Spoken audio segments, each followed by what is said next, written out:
Aunty நானும் உங்களை ரொம்ப நாளா பார்த்துட்டு தான் இருக்கேன். இருடா நான் கீழே போயிட்டு வரேன். ஏன் இப்பெல்லாம் பொட்டே வைக்கிறது இல்லை நீங்க?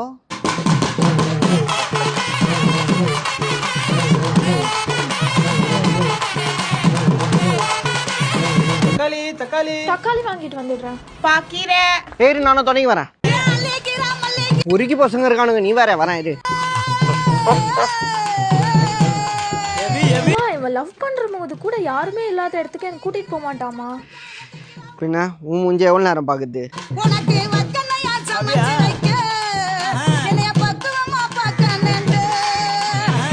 எங்க உங்க பையன் ஸ்கூல்ல என்னாச்சு தெரியுமா? என்னாச்சு? அவன் கிளாஸ் மிஸ் சொல்றது மட்டும் தான் கேக்குறானா, மேக்ஸ் சார் சொல்றத கேட்கவே மாட்டானா. டேய் அது ஏன்டா சார் சொன்னா மட்டும் கேட்க மாட்டேன்ற? பா அது சார் பா, இது மிஸ் பா. சாண்டி நீங்க பெத்த பிள்ளை நானுங்க